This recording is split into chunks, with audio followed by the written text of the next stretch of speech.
Man, it's been a tough week. I don't think we could have predicted how difficult this week would have been, even this time last week. There is an enormous amount of pain that exists in the consciousness of our country, and people are just sad. There's a great number of people who are mad, angry, very confused. I think the messaging is a lot from every angle. The messaging that we're receiving from the news, from culture, it's direct, it's biting, and in some instances, it's really tense, very extreme.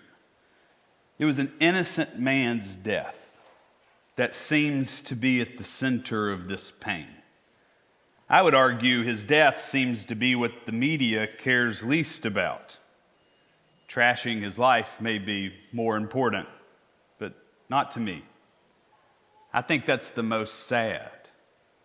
It was a young life that ended too soon. It's been a tough week. I felt it as your pastor. There were some people in our congregation that thought that I didn't say enough about this reality last week. There were others who thought I said way too much and I was alluding way too close to politics and I needed to stay in my lane. Both groups reached out to me this week to tell me that. I get very little criticism from church members. So when I do get it, I hear it. It resonates. I listen, but not with a hard heart. I always receive it gently. It is said there's truth in every kid. Well, I have learned there's pain in every criticism. So I learned to listen for the pain. People criticize because they have to let the tension out of the balloon. It feels like they're about to burst and that they have to turn outward. Otherwise, they will burst. And honestly, I am a super easy target. Anytime you're frustrated or mad, I can hold it. I was born with big shoulders. I can take it. There's not a single person in this church that I am upset with. There's not a single person in this church I feel mistreated by. Everyone who was upset on both sides, I've talked or texted or emailed with, and at least to the ones that reached out to me. My point in telling you this is that they are all working through their pain. And their pain, I recognize, does not start with me. And I am most definitely built to meet them in the midst of it. I, for that reason, always try to hold people's pain with empathy and love. I usually get where they're coming from, and in this particular instance, I definitely get where they're coming from because I share in that pain too. I walk this life with you. I feel all of this too. I'm processing the news in real time too. And so I'll just say, when I don't rise to your expectations of me, I hope you will at least trust I do the best I can. And you know, just like I do, it's been a tough week. Here's something I think can help us, though, in the midst of this pain. When people don't know where to turn, or they don't know what to feel, or they don't know what to do when they're just reeling with feelings of sadness and pain, I've learned they turn outward. That's the nature of the human condition. It reminds me of a quote by the theologian Richard Rohr. There is some power in these words. If we do not learn to transform our pain, we will surely learn to transmit it. I thought about this quote when I learned of the college campus shooting last week. I thought of it again when news hit that here in our own town, we have had significant issues at UNCW following a very peaceful prayer vigil. It all stems from the same thing. People lash out when they don't know what else to do with their pain. Murderers do this. Bad actors on college campuses do this. Good people who feel threatened do this too. We lash out when we are unsure of how to transform our pain. But that energy has to go somewhere, so we transmit it. And that's a real shame, because people died because others didn't know what to do with their pain. Now, amazingly, James 4 has a lot to say about this moment in our time. I hope you know I'd planned sermons months in advance. If all possible, we try to stay 6 months in advance, and in this particular instance, that's true. We chose this sermon series and this text a long time ago. Never, ever, ever could I have ever imagined this scripture passage today could be so relevant to what's happening in our culture. Listen to these words, James 4, 1 through 3. Those conflicts and disputes among you, where do they come from? Do they not come from your cravings that are at war within you? You want something and you don't have it, so you commit murder. You covet something and cannot obtain it, so you engage in disputes and conflicts. These are words from Scripture. They're James's. They're not mine. But man, they cut right to where we are. These conflicts and disputes, where do they come from? They come from a war and cravings going on inside of us. Those conflicts, that need we have to hurt and to hate or to be right, that grit we feel in our stomach to make sure we twist words or create a gotcha moment for others. Where does that energy come from?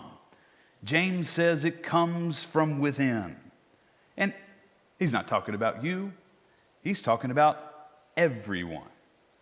Look at chapter 4, verse 2. You want something, and you do not have it, so you commit murder. We saw this last week. And a lot of us are waking up to the fact that this is really an ongoing issue in our country and our world. Murder has come into the consciousness of a lot of us. And we see the effects of what this inner war in people can do to the rest of us.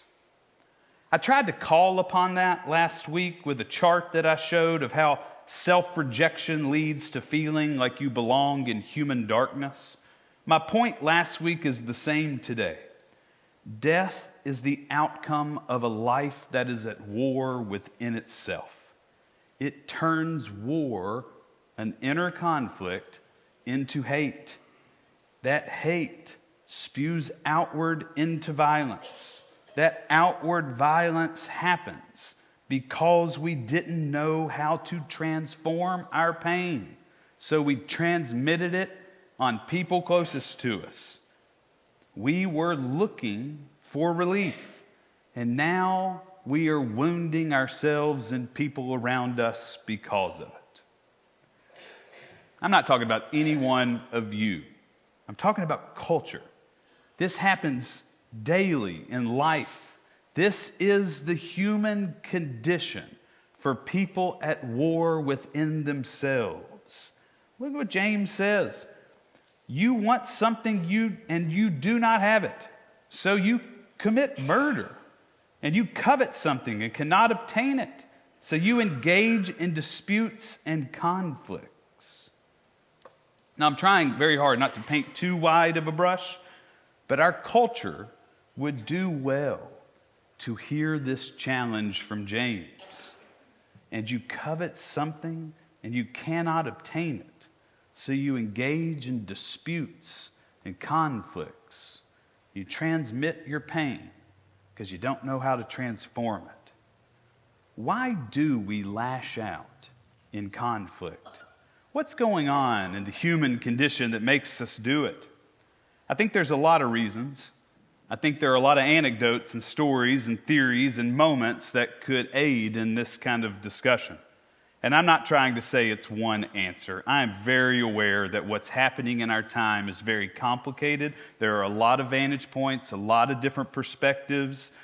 But James 3:13 through 16, oh man, it helps. Again, this is just an unbelievable moment that God would choose this text so long ago for us today. These words are straight from Scripture.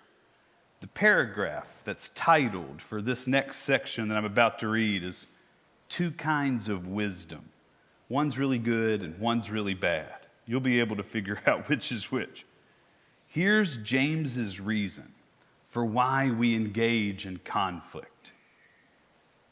Who is wise and knowledgeable among you? Show by your good life that your works are done with gentleness born of wisdom. But if you have bitter envy, selfish ambition in your hearts, do not be arrogant and lie about the truth. This is not wisdom that comes down from above, but is earthly, unspiritual, devilish. For where there is envy and selfish ambition, there will also be disorder and wickedness of every kind. By the way, I'm reading this slowly, deliberately, calmly, because I have learned that when you have something to say that is both dangerous and true, you have to learn to say it gently. There's no other way. Otherwise, you will incite hate. You will create an attack with someone else, which leads to violence. This isn't an attack on any of you. This is timeless wisdom from Scripture that speaks into the course of our day today. And James is quite clear. Bitterness, envy, selfish ambition, arrogance, lying about the truth, none of these are actions or come to us from wisdom from above. It is fueled by something more sinister, more earthly, unspiritual. I really like the word devilish. Look at verse 16. For where there is envy and selfish ambition, there will also be disorder and wickedness of every kind. This is why we give in to conflict, because we are at war within ourselves.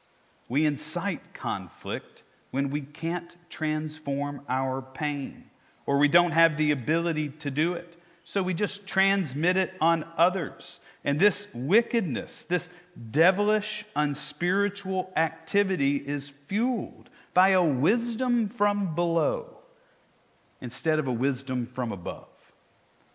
Those are the two wisdoms. Wisdom from below, that's the bad one. Wisdom from above, that's the one you have to learn to listen to.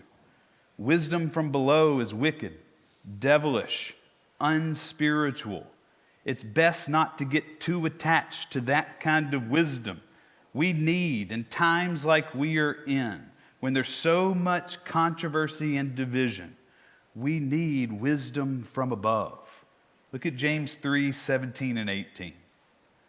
But the wisdom from above is first pure, then peaceable, gentle, willing to yield, full of mercy and good fruits, without a trace of partiality or hypocrisy.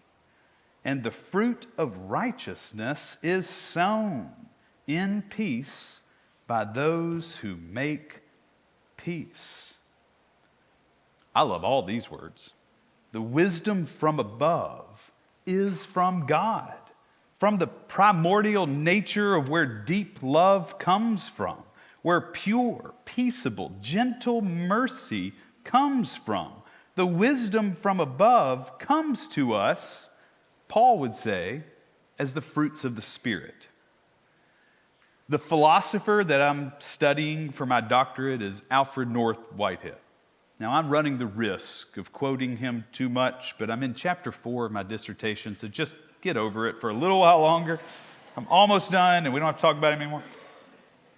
He's kind of all I can think about right now. He's the lens in which I study and read right now. But anyway, Whitehead has something, and he says that there's an influence from above. He believes that engages every occasion of our lives. He calls them eternal objects. For Whitehead, he believed these were pure potential, and they are what can't be any other thing. It just is fully it, like love, joy, peace, patience, kindness, goodness, faithfulness, gentleness, and self-control.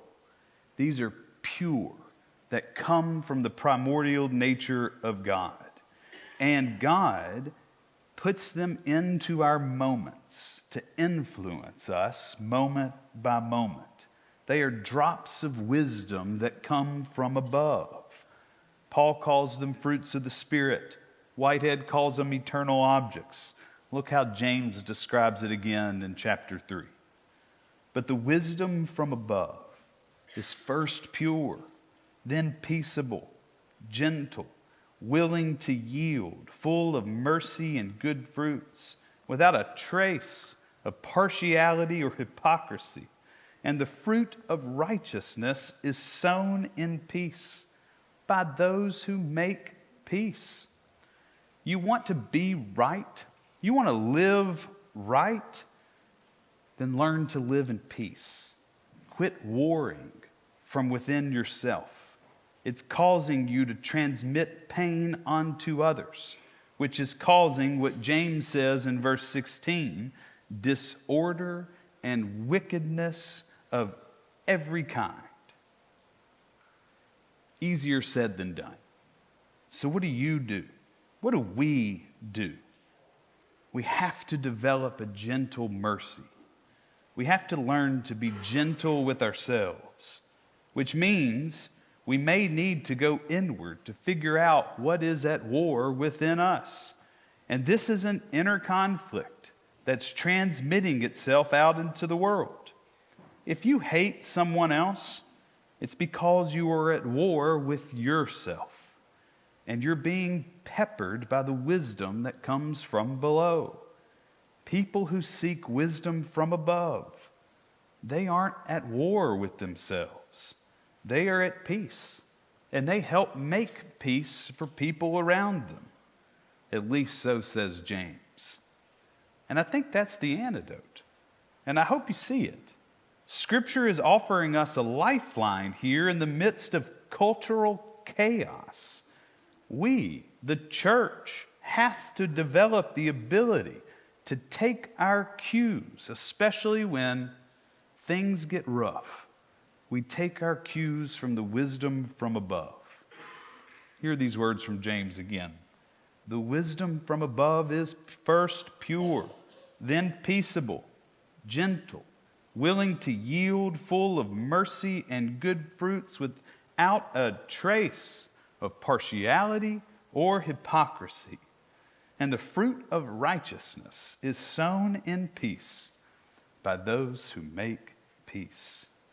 And this starts as an inward thing. Wisdom from above will stop warring that is going on inside of you first. Wisdom from above will transform your pain second, so you need not transmit it onto the world. Wisdom from above will sow peace and righteousness in you thirdly, so you can yield fruit that is full of mercy and gentleness. And that's what the world will begin to feel when it stands among you. You will become an agent of peace and an agent of love in the midst of chaos. And that's how you know you're receiving wisdom from above. Your mercy will be gentle. You'll treat others gently. You'll see life from a lens of mercy.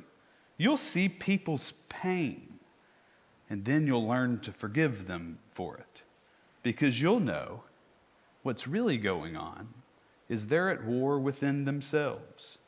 And whatever is spewing out of them, it's just a transmission of the pain they feel deep within. When you realize that the other is in pain, you begin to empathize with them because you know you used to be them before you got transformed by the wisdom from above. And you aren't dealing with the pain that you once felt anymore. Your wisdom is from God. Your pain has been transformed. You no longer sow seeds of hate. You've transformed your inner self, and you have formed a gentle mercy. When we seek wisdom from above, we become gentle people. We're less in a hurry. We're less angry, less hypocritical, less ambitious. We're less disordered. We're less wicked. We're less arrogant. We're less selfish. We're less envious. We become merciful. We become gentle. I think this is what Christians need to hear and need to become. We have to be the people who make the shift publicly. We shift from receiving our wisdom from below, and we take our cues from God above. The world is at war within itself. It's taking its cues from the world below, and we have the antidote. We must be people of mercy. We must be gentle. Our actions will help transform their pain. If we are present in their pain in love, we hold their pain gently and mercifully, it will allow them the space to transform their pain. And in so doing, they can stop transmitting their pain onto all of us. I'm using all of James's words here, but you should go back and study these 2 chapters and tell me if this isn't the path forward for the church. We are to be people of wisdom, people of mercy, people who receive the other at war with themselves gently. Let it change our hearts. I hope you will let the wisdom from above change and transform your pain so we can stop warring within ourselves and in turn, stop hurting others. I honestly believe this kind of mercy, it can stop murders.